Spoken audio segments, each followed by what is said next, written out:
Hi everyone. Next two videos I'm going to post up on my channel are sort of a little bit intertwined. Don't sort of follow a time slot. I've just been sort of dabbling away with bits and pieces over the last 2 or 3 months on the Chevy, as you'll see in the next video. And I've been playing with the Studebaker, but after I went through everything that was on the camera last night, realised that most of what I'd filmed, I actually had it in the stills mode, so I didn't film anything. I just took the one still photo, and that was it. So I'm just going to show you a little bit of what was supposed to be on that footage. So yeah, there's going to be some things that come before others and some things that came after others that are now before others. But you'll get the gist of it anyway, of what I've been doing work-wise. So anyway, I'll show you what I'm doing with the sub 4 of the Studebaker. So that's as far as I've got at the moment. So I've still got a lot of stuff to put in. I've got to weld all this into here, but that gives you now a really good idea of how far the floors come up. I hope the old GoPro does it justice. Fisheye lens always makes things look a little bit funny, but yeah, that's come up a lot. I've got some cross bracing in there now. I still need to put another one in here to be able to mount the front seat. I've just welded these pieces of tubing together for now. To use as a setup. I just want to get some heights of where I think the seat needs to sit in relation to the steering column and closeness to the actual door as well, and make sure that I can still get my hand down beside the seat and operate the levers and bits and pieces. So as you can see, all I've done is I've just tacked on a couple of these tubes to try and get the right height. Got them clamped there. We'll go around this side. As I said, there's not a lot to see, but this is something I thought I had on the previous footage, which I didn't, and I'm just going to show you what I've done now. So at the moment, I've just got on this side. I was actually able to retain this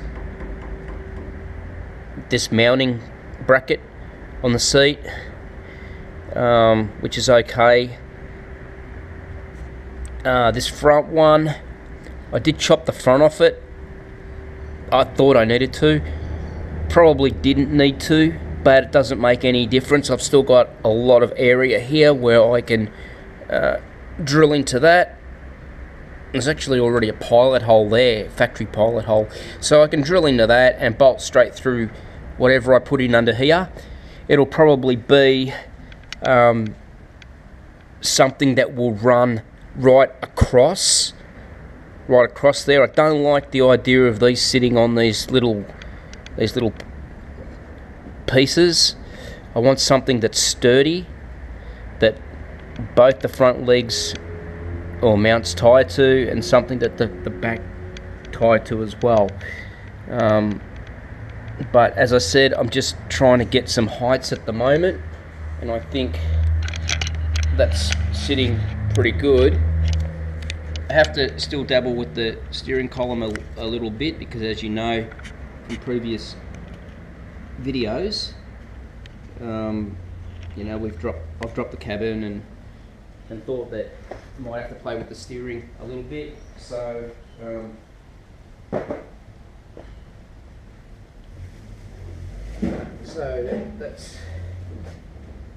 that's where we're sitting at the moment. Feels comfortable. The only issue I've got is that The seat feels offset to the steering wheel, and that's probably because the cabin's tapered, and the steering wheel is set off to the right hand side. It's still following the point at which the original steering column would have been mounted. So that's where the wheel would have sat anyway, but there was a bench seat on here, so you could shuffle yourself across on the bench seat and sit behind the wheel a bit more square on. But you know, this is running bucket seats, so you know, if I take a measurement from that back brace, which is my main point of reference, to the, you know, to the first fixing hole on the seat, and then do the same on the back, wherever the seat sits, like where it's sitting now, has to be squaring the cabin. But yeah, it just feels like it's a little bit off to the right. There was a not early to mid 70s GM car that came out here. It was a small car. It came out with a six cylinder. They also did a 4-cylinder version of it on the early models, Holden Tirana, and they were very much the same. You used to sit in them, and you sort of feel like you're not sitting behind the steering wheel. They were a little bit off-centered with the steering wheel. You know, if GM can get away with it, I can get away with it in this. But you know, I've got the opportunity to move the wheel around a little bit. I can tweak it. I can offset it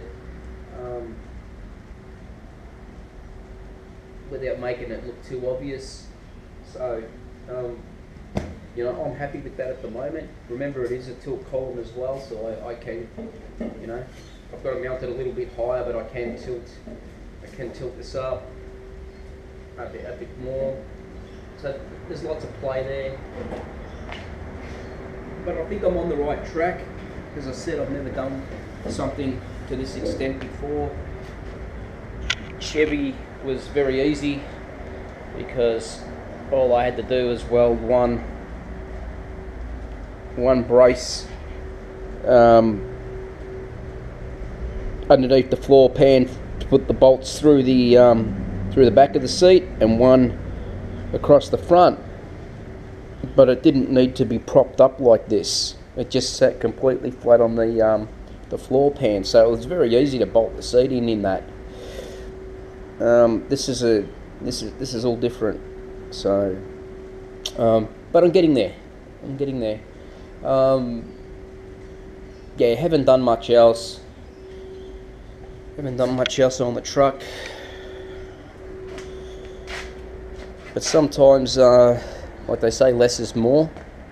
Definitely been thinking about things and what I'm going to do on this bucket seat. I couldn't keep the original mounting brackets. They didn't work. They were too low. They needed to be longer like this. That would have been just due to the way the floor pan was molded in the Ford Festiva. So yeah, I've just made up a bracket which sits at the same height as the factory one on the other side, and same deal here. I've just welded in a new bracket,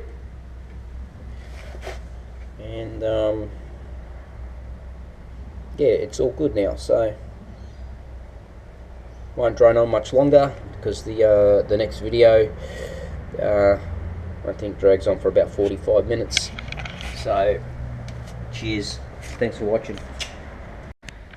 Hey everyone, just going to throw this into the video anyway, simply because I haven't done really a lot of work on the Studebaker, and I'm going to keep at least one video a month coming. I've got to put something in it. So today what I'm doing is I'm working on the Chev. 20 years ago when I built it, I didn't have a roof for it, so I built the seat according to how it felt comfortable with me sitting behind the windshield. And for 20 years it's been great. The height of the seat's been really good, but a couple of years ago when I finally got the roof on it, seat was a little bit high, so we've got to take a little bit out of the seat base. So today I had my my old man come around and give me a hand to get this seat out. We use the engine crane to basically get it out because it's very heavy. So I'll give you a look. So this is where we pulled it from. This week I'm going to have delivered some heat resistant matting to go down there, so it's not Dynamat, but it's something as good, and I've got that coming. So all the carpet's got to come out, and the surround around the shifter's got to come out. Carpet will all get fully washed, cleaned, be all nice. Everything will get obviously vacuumed, and whatever else it needs to have done will get done. So that's out. That's the first time that's been out in 20 years. It runs lap sash belts. It was engineered with lap sash belts in it, but we also put provisions in here for over the shoulder inertial reel type seat belts. And I do actually have two brand new ones that have been sitting in storage for the last 20 years. So I sort of thought about it during the week whether I should actually fit these, and the jury's still out on it. Probably be a lot safer, but to be honest, if I'm involved in an accident in this thing, I don't think I'm going to fare too well anyway. So regardless whether I got lap sash or inertia reel ones in there, yeah, it's neither here nor there, but I got the option if I want to use it. This is the seat. Seat's out. The back of it is not going to get modified. Well, actually it will get modified. It'll have a filler piece, a 3-inch filler piece that'll be put in where the seat changes direction, obviously because the seat base is going to be lower, so we have to fill that gap along there. But I'm extremely lucky that the trimmer that trimmed this seat followed his stitch lines all the way through. So as he's pulled it under, this has all the stitch lines through it. So the trimmer I'm using now is simply going to extend this along the bottom, and this will fold, this will go back up, and there'll be a bit of sponge put behind it as a filler piece. And yeah, the new part that he sews on will obviously be under the base here where you can't see it, so it'll work out fine. It'll be good. It was actually an old 1970s GM bench seat that was sort of cut down and sectioned and had a little bit of framework added to it. I'm just going to put the camera down for a sec. I'm going to try and flip it over the other way, and I'll see if I can show you what I did. I'm not sure if I can actually, how much of it we're going to see at the moment, because all the cover's still on, and I'm not sure. But I basically built a frame here, and what I'm going to do is I'm going to take this blue framework out that this chipboard sits on, and we're going to drop the chipboard straight down onto the original frame. So I'm going to gain probably 3 inches there in height. So that's the plan, and I'll let you know how it turns out. A bit scary to sort of unpick it and modify it, because even though I built all the frame and I supplied all the chipboard and I webbed it all and everything like that, the actual cover and foam that went onto the frame, that cost me $1,000 to get that trimmed 20 years ago. Not cheap. So I'm now cutting up $1,000 seat and hoping that my new trimmer, who actually covered the roof on the Chev, which is inside the house at the moment, hoping that he can put all this back together for me and make it look half decent. So yeah, we'll see how we go, and hopefully by the end of next week I'll have this back, and this will all be back in the car, and yeah, all good. Cheers. Hey everyone, had a few good things happen this week. I picked up a set of rims for the Studebaker. They're a set of 18-inch rims. It's a set of 4. They're actually 9-inch wide, which is sort of uncommon because most sets of rims come in either a 7-inch wide rim or an 8-inch wide rim. So, or you do a combination of 7s on the front, 8s on the back. These are actually 9, so these are going to be perfect for the Studebaker, being a very sort of, you know, fat-fended rod. It's great. The tyres that came with the rims, basically brand new.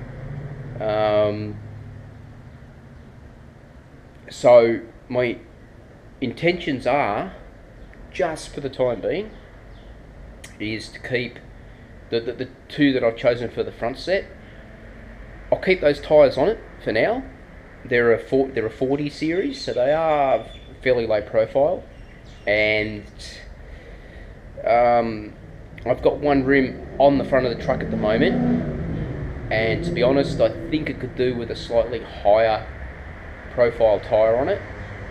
But you know, we are still only a rolling chassis at this stage, so it's not crucial I go out and buy tyres.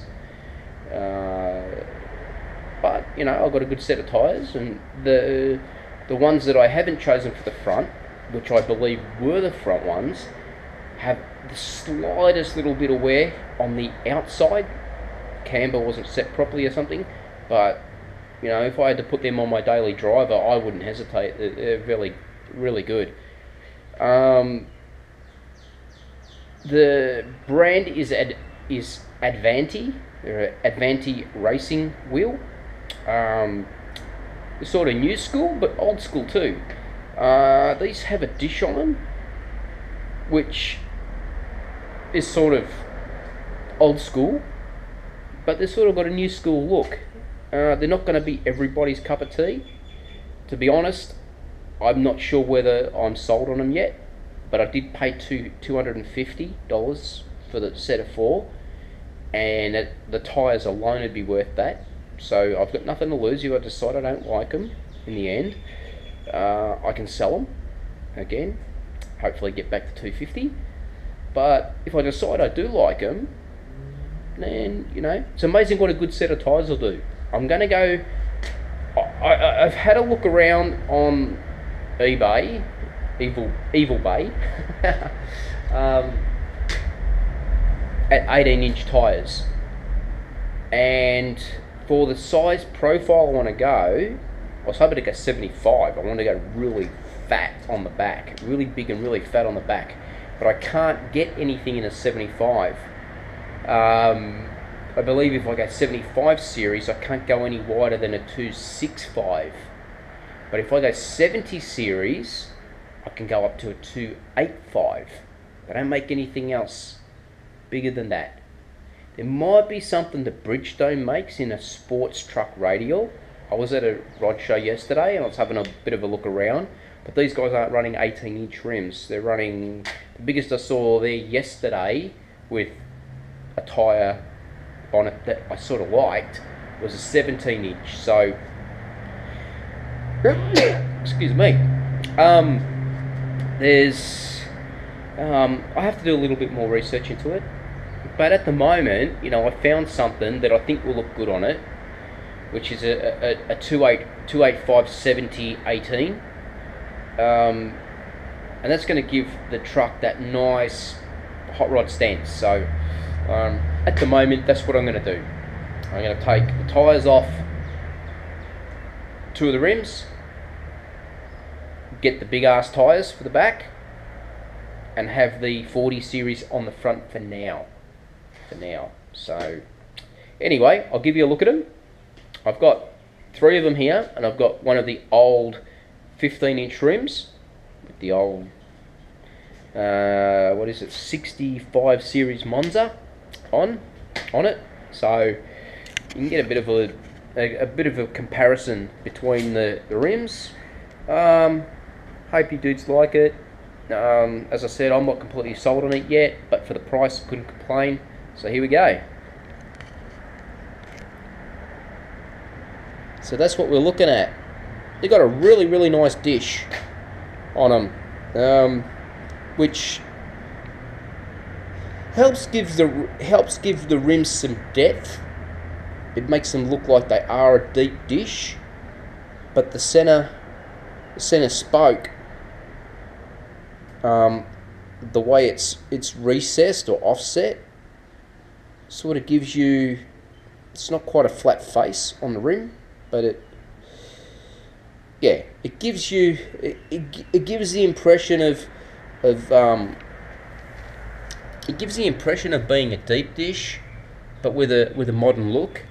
And I did see a lot of cars there yesterday with these similar types of rims on them. There was some 20-inch rims floating around, probably some 22s. I didn't really take much notice of them because I've never really liked these modern rims on older cars, but I think that's the way everyone's sort of going now. Maybe the 15-inch tyres, wide tyres, are getting hard to get. But you know, everyone's sort of looking for the next new thing in rodding, and they're all going with these types of rims. And I did see one car with these Avanti racing rims on it, and I'm 100% sure that they were actually the same style. And I've seen a couple of others with similar rims, but they weren't Avanti. There's another company that makes almost an identical rim to this, and I honestly can't think what the name is now, but you know, those cars looked alright. You know, everyone seemed to accept them. No one sort of bagged the rims out. They all seemed to like them. So yeah, as you can see, you know, that's a fairly decent dish. You know, it's the width of my hand, but this part does come out a little bit more. And then when you compare them to my old 15-inch rims, and remember these were off that 79 Fairmont, you know, these are stock standard 7-inch rim. You know, there's a big difference there. You know, and these were only ever going to be mock-up wheels, because I didn't know what I was going to put on it. You know, I can always stuff around with suspension and stuff later to get the right stance. Everyone says you should have the right wheels to set your car up from the start. Well, I didn't do it with the Chev, and I think the Chev turned out pretty bloody good. And the Studebaker, the guards the openings in the guards are just so big that it doesn't matter. Especially on the front, it just doesn't matter. There's not much you can do to hide the fact that they are truck guards. The back, it's going to be a little bit different because they're 1940 Ford pickup guards. They are actually a pickup, not a truck guard. So, you know, they seem to have plenty of space in them. I was actually looking at a 40 pickup yesterday at the show, and they seem to have lots of space underneath it. But I've also got the advantage of when I build the box, I can put a little mini tub in the back. So I'm not limited to the width of the guard for the width of the tyre that I put on it. So anyway, we'll go out and have a look. On the way out, I'll show you what I'm doing too. I got all my insulation for the Chevy. Okay, it's not Dynamat, but you know, it seems to be a fairly good type of insulation. You know, it's 2mm. The sheets are 460 by 820. It should be enough to do the Studebaker and do the Chevy. So this particular company, Caladin, you know, China Auto Sound, proof material manufacturer. So these guys seem to be the leaders in China for this sort of stuff. Now, I picked this up for 99 Australian dollars for 13 kilos of it to do both cars. Now, I've got 2 sheets just sitting in the Chev at the moment, and it seems like good stuff. It's very adhesive. I've peeled the corner back and checked it. It's nice. It really is nice. I've never used this stuff before, so I can't compare it to Dynamat or any of the other brands that are out there. But provided I've got good adhesion, I can't complain. I'd recommend this to anybody. I've got to go down to the local hardware store and buy a solid rubber roller, because that's, I believe, how you have to apply this stuff. You have to really put pressure into it to roll it on, to make it stick properly.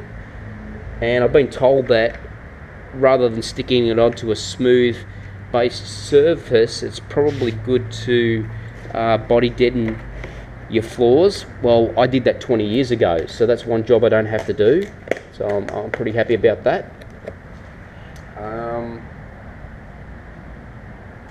Another job that I did, and I'm not sure if this is on one of the earlier bits of footage that I'm gonna put together as the next video, but I've done this into the side of my Hurst shifter boot or mount, whatever you want to call it, and that's just my USB and cigarette lighter auxiliary. There's plenty of room underneath this to mount the actual unit itself. I figured it was going to be nice. If I don't like the way the appearance looks with this this clear cover and stainless steel backing, I'll just paint it black. You know, I know what the ports are, and it'll blend in, and you won't even notice it. Like, it's very slimline. I just think that's a really good place to put it when I'm limited for space in the Chevy. I don't want to hang no more brackets under the dash. There's just so much under there at the moment. You know, I've got a CD player under there. I've got 2 box speakers hanging under there. There's windshield wipers. There's everything under there. So I think that's going to be a really good spot for that USB port. And please excuse my sniffles. I'm just getting over a little bit of a cold at the moment. Probably didn't get right through telling you how things went with this, but as you can see, there's that. I'll try not to refer to it as Dynamat, but you know what I mean, the insulation. So here's the USB box. So that will mount via the screws that hold that front plate on into here. I've just got to back them off a little bit, push this up, and then put the screws back in, and there's enough bite on that it'll hold that in place. What I've also done is I had a separate switch up under the dash for my windscreen wipers, and I had a little switch that used to mount to an old T-bar surround. Before I got this Hurst one, I had one off a GM, and that used to mount to that. And then when I got the Hurst, I didn't want to have that little switch hanging on the top, so I just tucked it under and never really worried about having a washer switch. But now what I've done is I've rerouted all this. I've made up another loom. I haven't taped any of it, and I don't intend to tape it. I want to keep it separate, so if I ever have an issue, I can just cut the cable ties and get the wires out, rather than having to undo all the tape. So yeah, that's all on the column now. So this column was originally out of a Mitsubishi Sigma. So we have all the wiper controls for the wiper motors and the squirter on the column now, which is great. So I've eliminated 2 things really from underneath the dashboard, which has freed up a little bit of space. Not that it made any difference. I ran a memory wire, which I should have done from the beginning, from my CD player that goes to the back there. I've just disconnected it from the bullet clip at the moment, just so I can get this insulation in, cut all this. So I'm just, that's my my button for my solenoid for my boot. You'll probably hear it now. There you go. So that gets mounted into the side panel here, which sits down beside the seat and is sort of concealed so nobody can see it. Because I usually put all my valuables in the boot when we're ever at a rod run. So if they don't know where the switch is, like, they obviously can't get in. Not that people would, but you just never know. One thing I was thinking of doing with the Chevy is I've got a little bit of space here. This from here down is the original Mitsubishi Sigma bracket, and from here up is a bracket, a dropper bracket that I manufactured when I put all this in. I've got a bit of space there, like I can get, it's only a finger's width. So what I'm thinking of doing is elongating these holes so that this can come up a bit further. Let's see if I can do this whilst I'm holding the camera, and as always I do apologise for my camera work, but let's have a look, see if I can show you what I'm intending to do. If it's going to budge on me, it's being a pain in the ass today. So anyway, no, for some reason it's not going up. Well, when I was mucking around with all this, well, simply, yeah, it won't go up. It won't go up because the hole's not elongated. But when I was stuffing around with this, I slid the bolt out. I was able to get the steering column right up to here.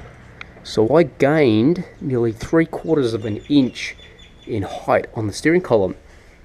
But in order to get that 3/4 of an inch, I have to elongate this rectangular hole here, just up here a little bit. And there'll be still enough bite on this nut here, up against this this plate on the side, so that it doesn't spin. So I don't know whether I'm going to need more height with the seat having been dropped, but the reason I wanted to do it was I wanted to lop this off. You see how that's tapered there? I wanted to cut that off square to make it look nice, or cut it down on an angle so it just looks finished. In the Mitsubishi Sigma, it would have had a steering column surround underneath it, and when I got it, it did, and it sort of bulged down to go around this, but it sort of sat too low and it got in the way when you wanted to use the brake. So I sort of ditched it, and I did make up one out of fiberglass. Okay, everyone, I started putting in this this insulation. So I'm only 2 sheets in, and decided to do it this way rather than square it up in the middle. I figured I'll just make one V-cut rather than 2 V-cuts on each, a V-cut on each side, and that way it keeps a nice straight edge here along the carpet line. So that's as far as I got so far. I'm just going to keep plugging away and hopefully get it finished today. Okay, got that middle piece in, so that's all worked out really well there so far, and we've only used 2 1/4 sheets, and nearly all the floor area is done. So I'll keep going and see how far we get today. Well, I've got all the Dynamat or insulation in, so not the neatest job in the world, but everything's covered. So it'll do the job. Okay, got everything back in. Carpet's back in, kick panel's back in. The console, the only issue I'm having is this front bolt here. For some reason, it's because of the thickness of the underlay. it won't quite grab, so I've got to get a longer bolt for the front here, and that'll sort of bring this corner down and level it all out. But it's all good. Everything works. As you can hear, washers are all on the steering column now, including the wipers, which mount to the top of there, which are in that box. So they're all controlled now via the steering column and not by separate switches under the dash, which is really good. Radio memory wire is hooked up, so now if I can get it to work, here we go.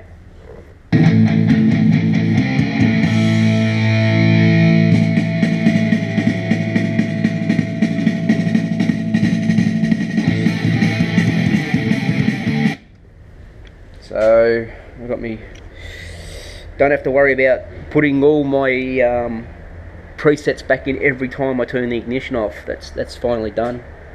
Should have done it when I originally wired it, but I didn't. The old school high beam switch, I've moved that up to be level with the steering column. It was actually down near the floor. I patched that piece of carpet, had a little bit of leftover carpet which came out from underneath the shifter surround, so I patched it. You can't barely tell. I don't know what it's going to look like on the camera, but no one's going to notice it. It's a lot better up there. It's out of the way. At least when I rest my foot there now, that damn thing's not getting in the way. The only thing that I'm waiting on now is the seat to come back and go in. All the carpet's been shampooed, all been cleaned, so that's all good. One other job I have to do is I have to take out this speedo and remove the bezel and the glass. And what I actually have to do is, when I got these faces milled out, I actually made the face of this one slightly too big. This clock came out of I think a 66 or 67 Ford Cortina, which I think is a Mark 1, I think. And yeah, I just measured it wrong. I measured it wrong, and the problem is that the light that illuminates the clock can't get past the sides of the face to light the gauge up. So I need to allow, you know, I got to sort of trim it back a little bit to allow the light to come through. The other thing that I should have done at the time was painted the needle. The center part of it's right, that's black, but the actual needle itself needs to be fluorescent orange to match the rest of the gauges. So I'll get around to this. I'm not in any hurry to do it because it's going to be a prick of a job. Going to be a big prick of a job, to be honest. So yeah, got to delay that one as long as I can. What else?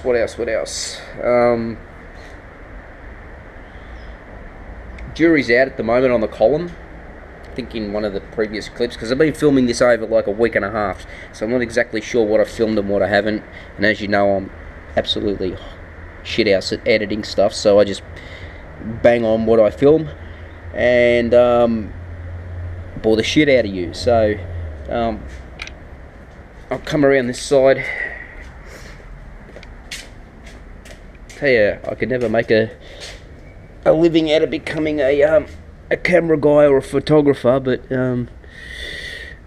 I think I mentioned in one of the other clips that I had a finger's width under here, so I could elongate these holes on the column and push the column up another inch, and then what I could do is I could actually lop this off square this up here to make it look a little bit neater, because it does look like it hangs low. It doesn't interfere with my legs or anything, but the problem is that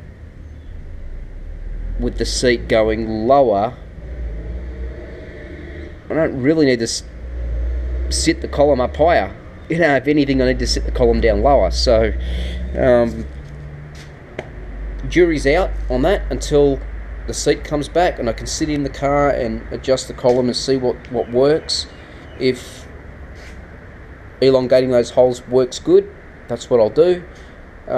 If it doesn't, I'll just leave it the way it is. You know, don't really care.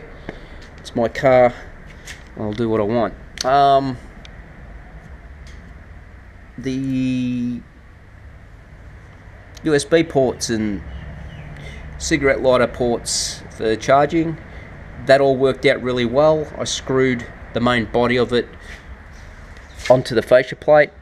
When I put all this back in, that's all nice and nice and firm in there now.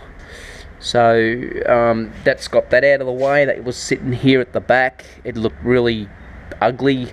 The double-sided tape had come off from the heat underneath the floor, so it was just sitting there. You know, it had a wire sticking out on the tail end of it. It didn't look neat. So, you know, that looks neat.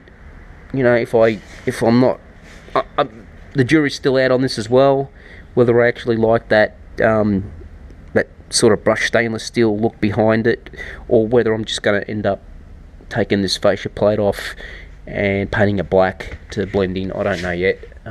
Just wait and see. What else have I done? Not much else, I don't think.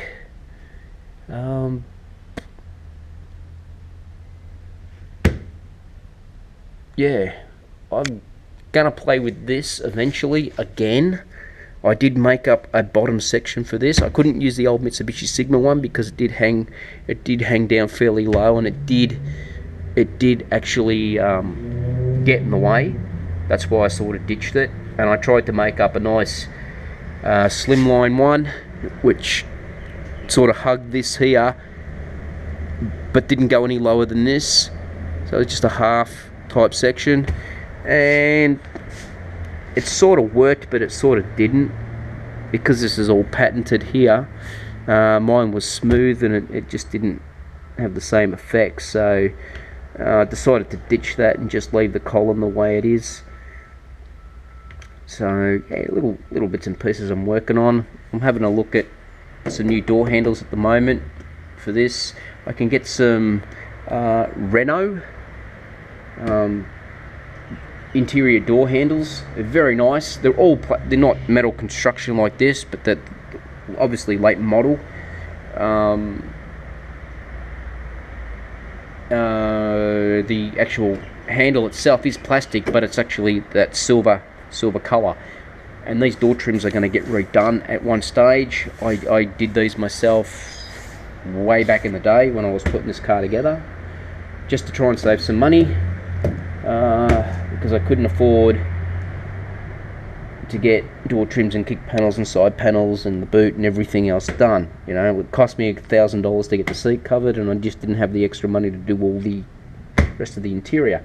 So I did it myself, and you know, considering it's been in the car 20 years, it's held up alright. It's not everyone's cup of tea, and the you know, the vinyl is what you would use on kitchen chairs or kitchen stools. It's not matching with the actual seat fabric. But I've spoken to the trimmer, and now that he's done the seat, he knows obviously what fabric the seat's covered in. So we're going to get all the door trims and kick panels and everything in the cockpit area all redone in the same, pretty much same style as what we got here. I don't want an ultra modern interior, you know, with all the layers and sculpted stuff. It just, you know, this is not a show car. It's never going to be a show car. Just as long as I got a nice clean interior that works, it's good enough. I'm going to change the stripe. I originally went with that apricot colour because I did, strange as it sounds, did intend to paint the car an apricot colour. It was actually really nice. People couldn't believe it when I told them, but when they saw the actual colour, which was on another street rod that I saw in a magazine, they're actually quite impressed by the colour. But at the last minute I opted out and I went with the colour that I've got on the body now. The only reason I kept that is because I've got the gold bezels around the gauges, so it's sort of, although it's not gold, it sort of ties in with the bezels. But I may actually get that apricot stripe replaced with a purple. Maybe look at getting a purple put in there. So yeah, so get them all retrimmed, get new door handles, just get it looking good, you know. But at the moment it's functional, and I've got a couple more things to do to it. I've got to do the transmission, so, and whilst I'm at it, I'm going to put a new flex plate on the back of the motor, because occasionally I do get the grinding with the starter motor. Starter motor's a new one, so obviously there's a couple of teeth that are a bit dodgy on the flex plate, so we'll get a new flex plate put on it. My mate, who's a transmission mechanic, I'll get him to do that at the same time that he does a service on the tranny, and he's got to take the rear extension housing off to get to the speedo drive gear inside the rear extension housing. The retainer clip has come off it, and the gear has slid back along the shaft, so it's no longer meshing with the speedo cable, which obviously means that my speedo's not working. That's why I've been using a GPS for a speedo for a while. So we're going to get that tranny sorted out. I've got a new seal kit, gasket seal kit for the rear axle, because the diff center's just starting to get a drip or two coming out of it, so we're going to redo that. Got all the axle flange gaskets and everything to go with it, so we're going to get the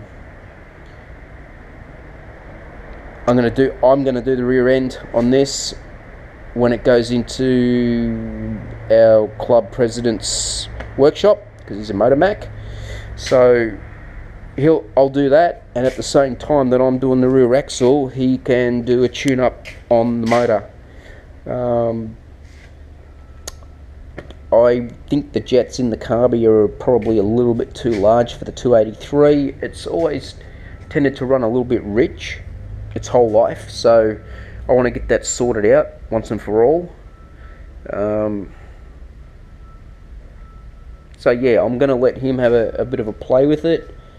Got to replace a couple of things too. The transmission lines that run from the transmission to the cooler are just rubber hose, and they're starting to dry out and get cracks in them now, so obviously that's got to be done when the tranny goes in. So we've got a few little things we've got to do over winter to get the old girl ready for next spring, but yeah, it's all coming together. I put some new door seals on here. This stuff's just what you use on your house around your doors, you know. 29 Chev never came out with any type of door seal, so they're real rattly and bangy when you're driving them, but this sort of is going to help with the paint chipping. You know, the gaps are very tight on the car. There's not much you can do about it. You know, they're all handmade bodies back then, wooden frame. So, you know, I put a little bit of this rubber in the spots that rub. But I'm finding that as I close the door, it's sort of tending to roll back. So, you know, there might not be anything I can do about that, but it definitely works here. I used to have a similar type of thing, but it was actually foam. It's foam rubber, and over the 20 years it just basically crumbled to dust. So I've actually gone with the rubber now. You can hear it even when it closes. It's it's tight. There's no rattles in it now, so that's good. That's one thing I got out the way. Also discovered that there was actually a body bolt up the front here on this corner that was a little loose. And